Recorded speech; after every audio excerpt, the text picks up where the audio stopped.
ತನಿಷಾ ಅವರು ಎಲ್ಲೋ ಒಂದು ಕಡೆ ಕಾಲಕ್ಕೆ ಪೆಟ್ ಮಾಡಿಕೊಂಡು ಬಂದಮೇಲೆ ಮನೆಗೆ ಬಂದಮೇಲೆ ತುಂಬ ಲೌಡ್ ಇದ್ರು, ತುಂಬ ಸೈಲೆಂಟ್ ಆಗೋದ್ರು ಅಂತ ಅನಿಸುತ್ತೆ. ಜೊತೆಗೆ ನಿಮ್ಮ ಜೊತೆನೂ ಕೂಡ ಒಂದು ಜಗಳ ಆಗುತ್ತೆ ಸ್ನಾನದ ವಿಚಾರವಾಗಿ. ನೀವು ಕೇರ್ ಮಾಡದೆ ಹೋಗ್ತೀರಾ ಅವರಿಗೆ.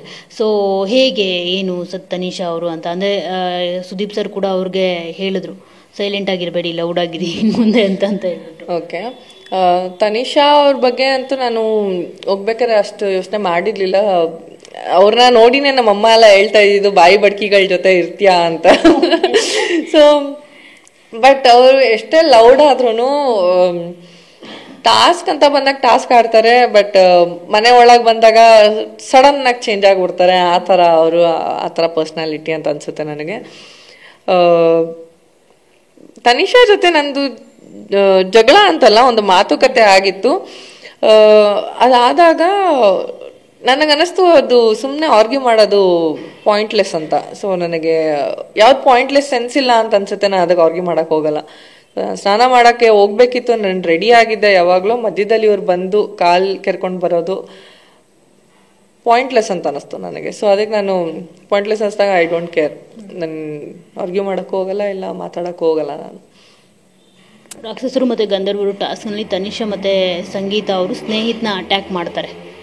ಅಂದರೆ ಸಂಗೀತ ಅವ್ರು ಹೇಳ್ತಾರೆ, ನನ್ನ ಅಂದರೆ ಭಿಕ್ಷೆಯಿಂದ ನೀನು ಈ ವಾರ ಕ್ಯಾಪ್ಟನ್ಸಿ ಬಂದಿರೋದು, ಈ ಅಧಿಕಾರ ಬಂದಿರೋದು, ಪವರ್ ಬಂದಿರೋದು ಅಂತ ಹೇಳ್ಬಿಟ್ಟು.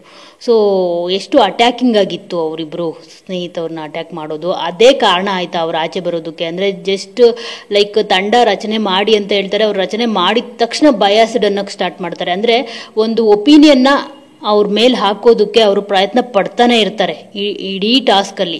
ಸೊ ಎಲ್ಲೋ ಒಂದು ಕಡೆ ಅದೇ ರೀಸನ್ ಆಯ್ತಾ ಸ್ನೇಹಿತ ಆಚೆ ಬರೋದಕ್ಕೆ? ಆ್ಯಕ್ಚುಲಿ ಹೌದು, ಬಿಕಾಸ್ ಒಪ್ಕೊತೀನಿ. ಬಿಕಾಸ್ ಟಾಸ್ಕಲ್ಲಿ ರಾಕ್ಷಸರು ಟಾಸ್ಕಲ್ಲಿ ಸ್ನೇಹಿತವರು ಸ್ವಲ್ಪ ಬಯಾಸ್ಡ್ ಆಗೇ ಇದ್ರು. ಯಾಕಂದರೆ ಫ್ರೆಂಡ್ಸ್ಗಳು ವಿನ್ ಆಗಲಿ ಅಂತ ಅವರು ಅವ್ರ ಕ್ಯಾಪ್ಟನ್ಸಿ ಪವರ್ನ ಯೂಸ್ ಮಾಡ್ಕೊಳ್ಳೋಣ, ನನ್ನ ಫ್ರೆಂಡ್ಶಿಪ್ನ ಉಳಿಸ್ಕೊಳ್ಳೋಕ್ಕೆ ಅಂತ ಅವ್ರ ಮೈಂಡಲ್ಲಿತ್ತು. ಬಟ್ ಅದು ಅವ್ರ ಫ್ರೆಂಡ್ಶಿಪ್ಪಿಗೆ ಮಾಡಿರೋದು. ಸೊ ಅದಕ್ಕೇನು ಹೇಳೋಕ್ಕಾಗಲ್ಲ. ಬಟ್ ಬಯಸ್ಡ್ ಇದ್ರು ಸ್ವಲ್ಪ, ಮೈಟ್ ಬಿ ಅದೇ ಅವ್ರಿಗೆ ಆಮೇಲೆ ಪ್ರಾಬ್ಲಮ್ ಆಯಿತು ಅನ್ಸುತ್ತೆ. ಕ್ಯಾಪ್ಟನ್ಸಿಯಿಂದ ಅದು ಹೋಯ್ತು ಅವ್ರದ್ದು. ಅದಾದಮೇಲೆ ಅವರೇ ಎಲಿಮಿನೇಟ್ ಆಗೋದ್ರು. ಸೊ ಆ ಕ್ಯಾಪ್ಟನ್ಸಿಗೆ ಒಂದು ಸುದೀಪ್ ಸರ್ ಅದನ್ನೇ ಹೇಳಿದ್ದು, ಆ ಕ್ಯಾಪ್ಟನ್ಸಿಗೆ ಒಂದು ಅರ್ಥ ಯಾರಾದರೂ ಕೊಡಬೇಕು, ಇಲ್ಲ ಅಂದರೆ ತೂಕ ಅಂತ ಯಾರಾದರೂ ಕರೆಕ್ಟಾಗಿ ಕೊಡೋರಿದ್ರೆ ಇದು ಮಾಡಿ ಅಂತ. ಆ್ಯಕ್ಚುಲಿ ಅವ್ರು ಬಯಸ್ಡಾಗಿ ಇರಲಿಲ್ಲ ಅಂತಂದರೆ ಅವರು ತುಂಬ ಕನ್ಫ್ಯೂಷನಲ್ಲಿದ್ದರು. ನಾನು ಬಯಸ್ಡ್ ಆದರೆ ನನ್ನ ಆಪೋನೆಂಟ್ ಅವ್ರು ಹೇಗೆ ನೋಡ್ಕೊತಾರೆ, ಬಯಸ್ಡ್ ಆಗಿಲ್ಲ ಅಂತಂದರೆ ನನ್ನ ಫ್ರೆಂಡ್ಸ್ ಅವ್ರು ಹೇಗೆ ಟ್ರೀಟ್ ಮಾಡ್ತಾರೆ ನನ್ನ, ಆ ಥರ ಸ್ವಲ್ಪ ಕನ್ಫ್ಯೂಷನಲ್ಲಿ ಇದ್ದು ಆಡಿದ್ರು ಆ ವೀಕು. ಸೊ ಹಾಗೆ ಅದಕ್ಕೆ ಎಲಿಮಿನೇಟ್ ಆಗಿದ್ದವರು. ನೀವು ಮತ್ತು ವಿ ಮತ್ತು ನೀವು ಜೊತೆಲಿ ಹೋಗ್ತೀರಾ, ನೀವಿಬ್ರು ಯಾಕೆ ಇಬ್ರು ಒಟ್ಟಾಗಿ ಗೇಮ್ ಆಡೋದಿಲ್ಲ? ಇಬ್ರು ಬೇರೆ ಬೇರೆ ಟೀಮು, ಇಬ್ರು ಒಪಿನಿಯನ್ಸು ಚೇಂಜ್ ಇರುತ್ತೆ, ಇಬ್ರು ಒಬ್ರಿಗೊಬ್ರನ್ನ ನಾಮಿನೇಟ್ ಮಾಡ್ಕೊಳ್ತಾ ಇರ್ತೀರಾ. ನಾವು ಅನ್ಕೊಂಡಿದ್ವಿ ಲೈಕ್ ಇವರಿಬ್ರು ಒಟ್ಟಿಗೆ ಹೋಗಿದ್ದಾರೆ, ಇಬ್ರು ಏನಾದ್ರು ಒಟ್ಟಿಗೆ ಆಟ ಆಡ್ಬೋದಾ? ಬಿಕಾಸ್ ವೈಲ್ಡ್ ಕಾರ್ಡ್ ಎಂಟ್ರಿ ಅಂದಾಗ ಅಲ್ಲಿ ಯಾರು ಜೆಲ್ ಆಗೋದಿಲ್ಲ ಅವ್ರ ಜೊತೆ ಅಷ್ಟು ಈಸಿಯಾಗಿ. ಅವಿನಾಶ್ ಬೇರೆ ಮಾವುತ ಅಂತ ಅನ್ಕೊಂಡು ಎಂಟ್ರಿ ಕೊಟ್ಟಿರ್ತಾರೆ, ನೋಡಿದ್ರೆ ಕುದುರೆ ಆಗ್ತಾರೆ ಅವರು. ಸೊ ನನಗೆ ಫಸ್ಟ್ ಆಫ್ ಆಲ್ ನಾನು ಹೋಗ್ತಾ ಡಿಸೈಡ್ ಮಾಡಿದ್ದೆ, ನನಗೆ ಆಚೆಗಡೆಯಿಂದ ಯಾರು ಸ್ಟ್ರಾಂಗ್ ಅಂತ ಅನ್ಸಿದ್ರು ಅವ್ರ ಅಗೇನ್ಸ್ಟ್ ಆಡ್ಬೇಕು ನಾನು, ಅವಾಗಲೇ ನನ್ನ ಸ್ಟ್ರೆಂತ್ ನನಗೆ ಗೊತ್ತಾಗೋದು ಅಂತ.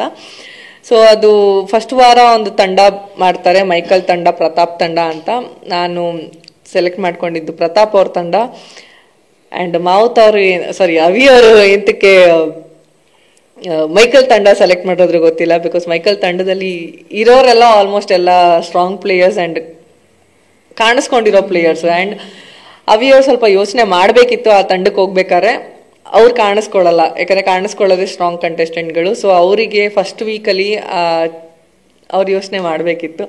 ಸೊ ನನಗೆ ಅನ್ನಿಸ್ದಾಗ ನನಗೆ ಎಲ್ಲರೂ ಹೇಳಿದ್ರು, ವಿನಯ್ ಅವರೇ ಕೇಳಿದ್ರು ನನಗೆ ಫಸ್ಟ್ ವೀಕಲ್ಲೇ ನಮ್ಮ ಸೋತ್ಬಿಟ್ರಿ ನೀವು, ಅದಿಂಗೆ ಪ್ರತಾಪ್ ಅವ್ರ ತಂಡಕ್ಕೆ ಹೋದ್ರಿ ಹಂಗೆ ಹಿಂಗೆ ಅಂತ ಕೇಳಿದ್ರು. ನಾನು ಅಂದೆ ಇಲ್ಲ, ನನಗೆ ನಿಮ್ಗಳ ಅಗೇನ್ಸ್ಟ್ ಆಡಬೇಕಿತ್ತು, ಅವಾಗಲೇ ನನಗೆ ಗೊತ್ತಾಗುತ್ತೆ ನಿಮ್ಮ ಜೊತೆ ಹೆಂಗೆ ಆಡ್ಬೋದು ನಾನು ನೆಕ್ಸ್ಟ್ ಬರೋ ಟಾಸ್ಕ್ಗಳಲ್ಲಿ ಅಂತ. ಸೊ ಅವಾಗ ಅವ್ರು ಹೇಳಿದ್ರು ಇಲ್ಲ, ಗುಡ್ ಚಾಯ್ಸ್ ಮಾಡಿದ್ದೀರಾ ನೀವು, ಹಾಗೆ ಹೇಗೆ ಅಂತ ಹೇಳಿದ್ರು. ಸೊ ಬಟ್ ಅವಿ ಅವ್ರ ಬಗ್ಗೆ ನಾನೇನು ಹೇಳೋಕ್ಕಾಗಲ್ಲ, ಪಾಪ ಕನ್ಫ್ಯೂಷನಲ್ಲಿ ಇದ್ದಾರೆ ಇನ್ನು. ಆ್ಯಕ್ಚುಲಿ ನಾವು ಮಾಡಿದ್ದು ಒಂದು ತಪ್ಪು ಏನು ಅಂತಂದ್ರೆ ನಾವೇ ಟಾರ್ಗೆಟ್ ಮಾಡ್ಕೊಂತಿದ್ವಿ. ಸೊ ನನಗೆ ಅವಾಗ ಅನ್ನಿಸ್ತು ಅವಿನ ಬಿಟ್ಟುಬಿಟ್ಟು ಬೇರೆ ಯಾರನ್ನಾದ್ರೂ ಟಾರ್ಗೆಟ್ ಮಾಡಬೇಕು ಮನೇಲಿ, ಅವಾಗ ನಾನು ಸೇವ್ ಆಗ್ತೀನಿ ಅವಿ ಕಡೆಯಿಂದ ಅಂತ. ಅದು ಮಾಡಿದ್ದು ನೆಕ್ಸ್ಟ್ ಡೇನೆ ಅವಿನೂ ನನಗೆ ನಾಮಿನೇಟ್ ಮಾಡಕ್ ಹೋಗಿಲ್ಲ.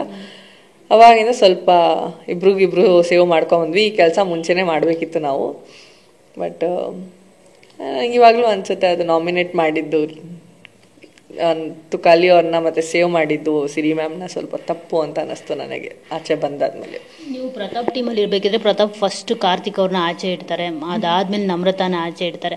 ಅದು ಎಷ್ಟು ಫನ್ನಿ ಆಗಿತ್ತು. ಆ್ಯಕ್ಚುಲಿ ಇದು ಬೇಕು ಅಂತಾನೆ ಪ್ರತಾಪ್ ಮಾಡೋದಾ? ಬಿಕಾಸ್ ಕಾರ್ತಿಕ್ ಅವರು ಆ ಟೀಮಲ್ಲಿದ್ದರೆ ಏನೇ ಗೆಲ್ಲಿ ಗೇಮ್ಸು ಅದು ಎಲ್ಲ ಕ್ರೆಡಿಟು ಕಾರ್ತಿಕ್ ಅವ್ರಿಗೆ ಹೋಗುತ್ತೆ. ಇದೆಲ್ಲ ಮಾಸ್ಟರ್ ಮೈಂಡ್ ಅಂದರೆ ಸ್ಟ್ರಾಟಜಿ ಯೂಸ್ ಮಾಡಿ ಅವ್ರು ಆಚೆ ಇಟ್ರ ಹೇಗೆ ಅಂತ?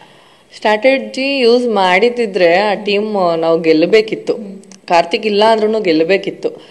ಬಟ್ ಫಿಸಿಕಲ್ ಅಂತ ಬಂದಾಗ ಯಾರಾದರೂ ಒಬ್ಬರು ಮೇಯ್ನ್ ಇರಲೇಬೇಕಿತ್ತು ಆ ಟೀಮಲ್ಲಿ. ಯಾಕಂದರೆ ನಾನು ಅವಾಗ ತಾನೇ ಎಂಟ್ರಿ ಆಗಿದ್ದು ಮನೆಗೆ, ನಂದು ಫಸ್ಟ್ ಟಾಸ್ಕ್ಗಳೇ ಅದು. ಸೊ ಯಾವಾಗ ಇವರು ಸ್ಟ್ರಾಂಗ್ ಕಂಟೆಸ್ಟೆಂಟ್ನೆಲ್ಲ ಆಚೆ ತೆಗೆದು ಆಗ್ತಿದ್ರು, ಆವಾಗಲೇ ಅನ್ನಿಸ್ತು ಪ್ರತಾಪ್ ಅವ್ರದ್ದು ಸ್ಟ್ರಾಟಜಿ ಎಲ್ಲ ಉಲ್ಟಾ ಹೊಡಿತಿದೆ ಅಂತ. ಸೊ ಅವ್ರ ಸ್ಟ್ರಾಟಜಿ ಅಷ್ಟು ಕರೆಕ್ಟಾಗಿ ಬರಲ್ಲ, ವರ್ಕೌಟ್ ಆಗಲ್ಲ ಅವ್ರದ್ದು.